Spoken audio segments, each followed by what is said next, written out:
Hi, I'm Ricky. I'm one half of the tender trainers. So we train subcontractors on how to tender effectively. Our goal is basically to help you make this process as simple and successful as possible, so you can win those bigger contracts with less stress. I try to do this on a regular basis, so feel free to jump on and ask me a question or DM me anything you feel like would be a good topic to cover. This is your opportunity to hit me up about anything.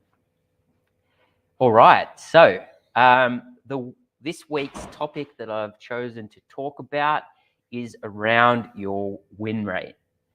So if you weren't aware, your win rate is the percentage of jobs that you win from the jobs that you apply for. So if you go for 4 jobs and you win 1, you have a win ratio of 25%, which is 1 divided by 4.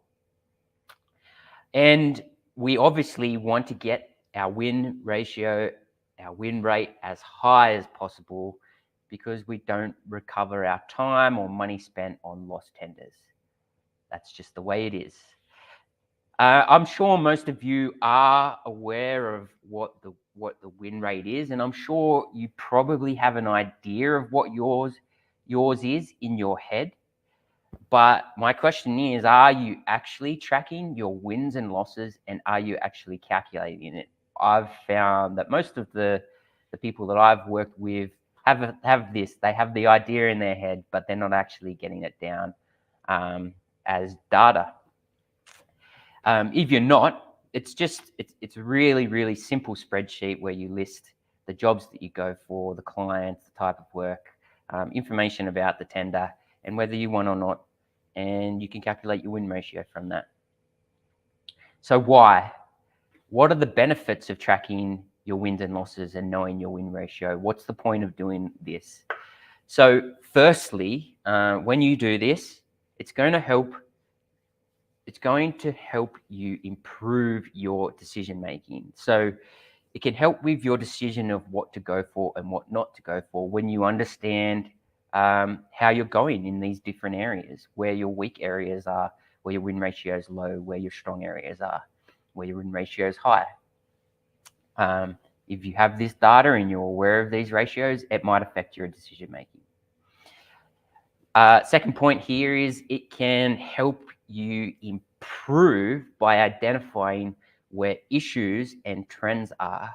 So, for example, when you track this data, you might find that one client in particular, your win ratio is quite low compared to other clients. So if this is the case, it might be worth having a discussion with them about that it's not as high as it needs to be, and maybe this will improve, or it might be a decision not to continue to tender for this client because you're winning so little or nothing. So it can help you improve by identifying these areas. It can also help with your confidence, and it can help you with your confidence when you know your win rate ratio, right? And it can help you with your planning as well, which is important. i.e., if you're aiming for a certain turnover and you know your win ratio, you can work out how many tenders you need to go for each month to be on track for your goals. And my last point here, just quickly, it can help you improve your business when you take a targeted approach. So, for example, if you were in a period of knuckling down a little bit and you wanted to focus in particular the areas that you are strong in, so just focus on tenders that you have a higher chance of winning and take that targeted approach, this is obviously going to help you improve your business. You should win more. Have a higher win ratio in this regard.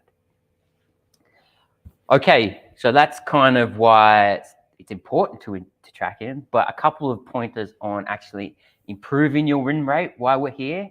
I've got 3 simple things. So the first one is being selective with what you go for. So this one is quite critical to your win rate, right?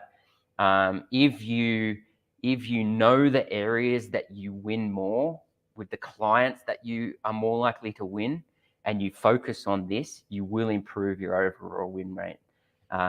If you take a scattergun approach and you're applying for everything, there's going to be tenders in there that you've just got a very low chance of winning. It might be for a client that isn't aligned with you or is too big, etc.